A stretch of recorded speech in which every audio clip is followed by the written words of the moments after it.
Good morning. रसायन विज्ञान में आपका स्वागत है।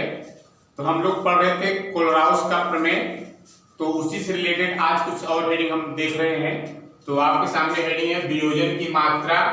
वियोजन की मात्रा को वियोजन कोटि कहते हैं या degree of dissociation. Degree of dissociation है।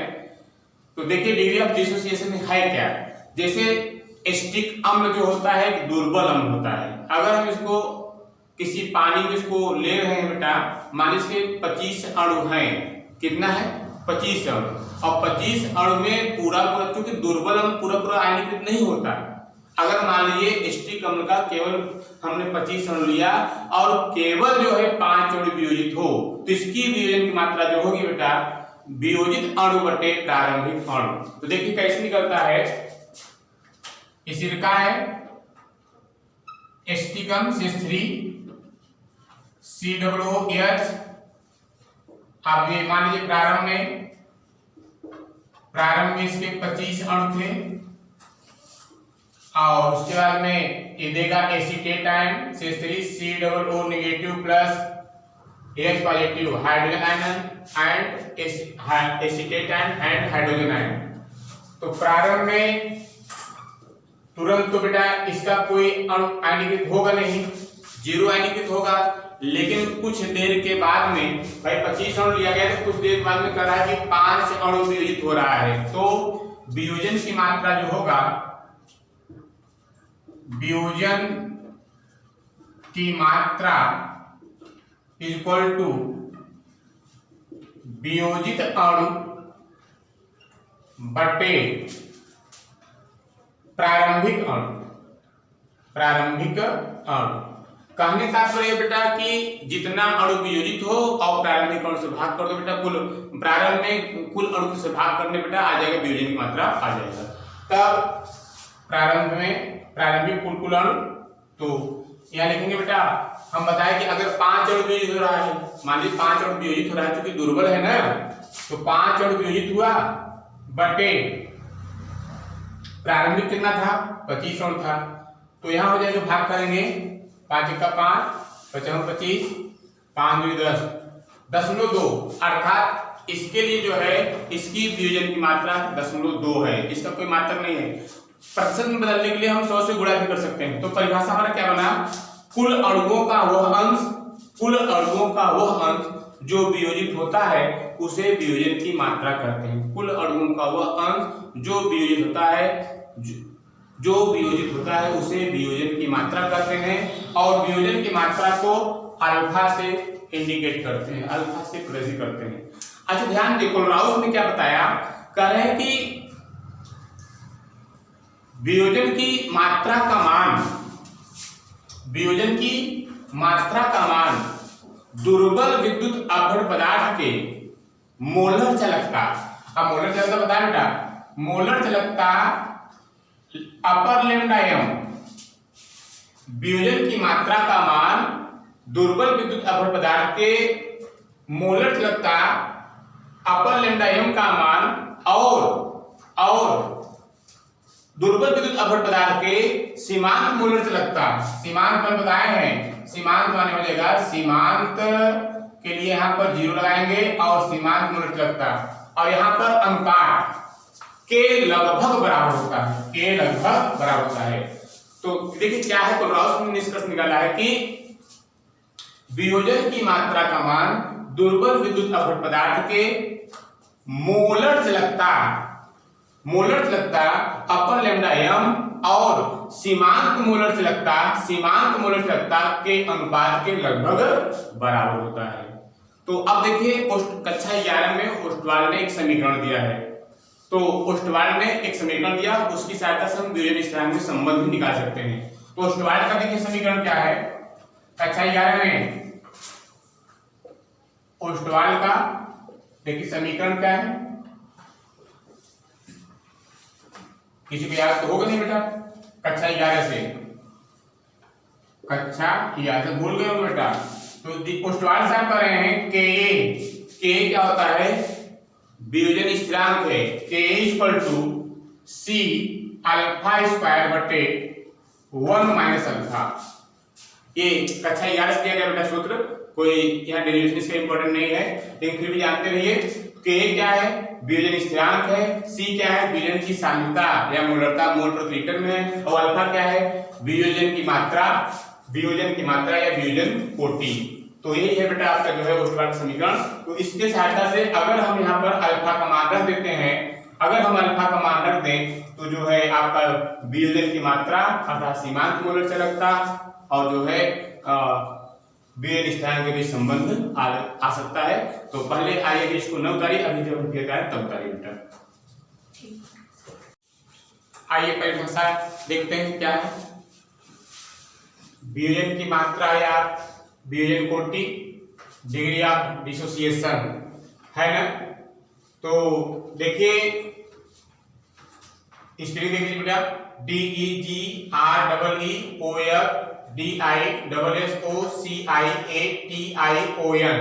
Degree of dissociation.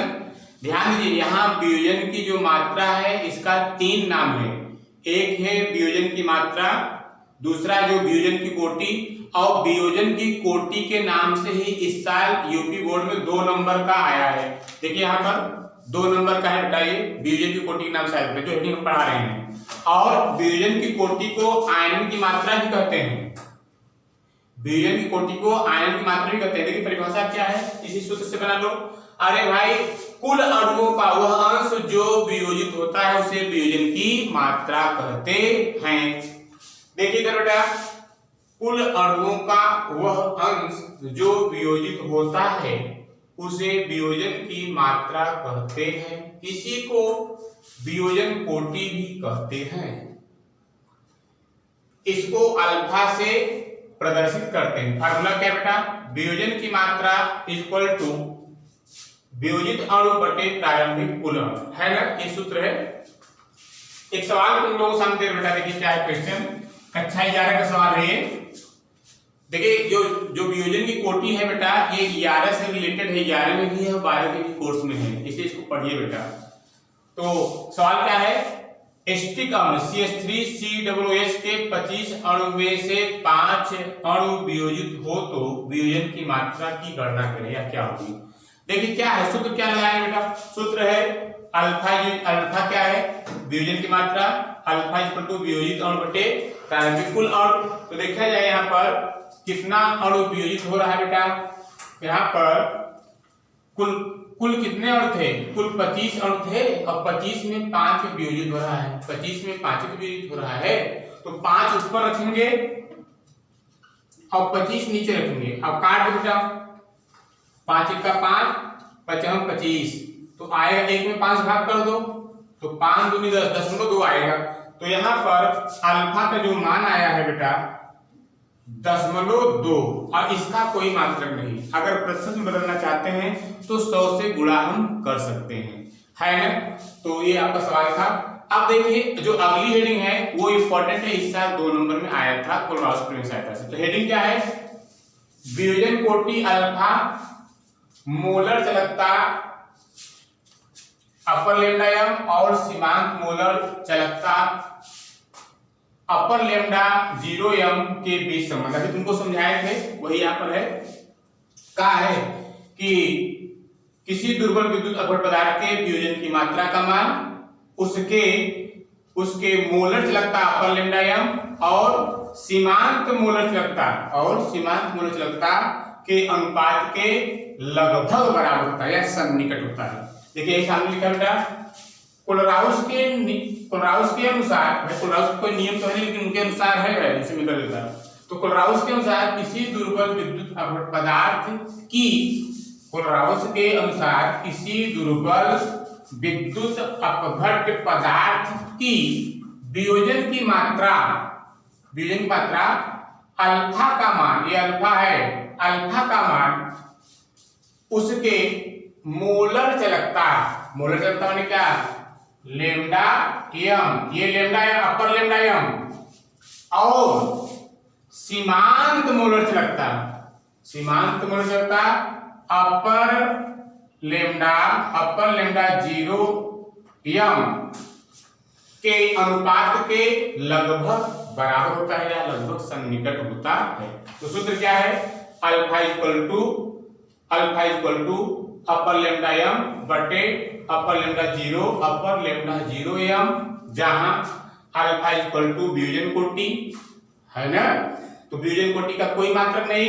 उसके बाद में upper lambda M equal to molar से लगता, अरे ध्यान से देखो यार, क्योंकि एक नंबर के 2 नंबर की बात है ना, तो अपर लैम्डा एम बराबर मोलर से लगता, मात्रक वही जो कल बताया गया था, siemens centimetre square mole inverse, और फिर upper lambda 0 M equal to सीमांत मोलर चलकता siemens centimetre square mole inverse, दोनों का मात्रक वही सेम है बेटा।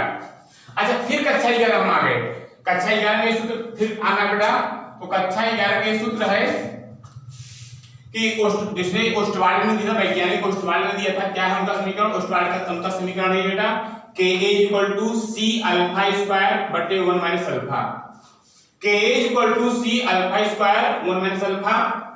इसका डेरिवेशन हम नहीं करें क्योंकि कक्षा 11 में तो 12 के कोर्स में नहीं है, पेपर में नहीं आएगा, लेकिन सूत्र का यूज है ना बेटा।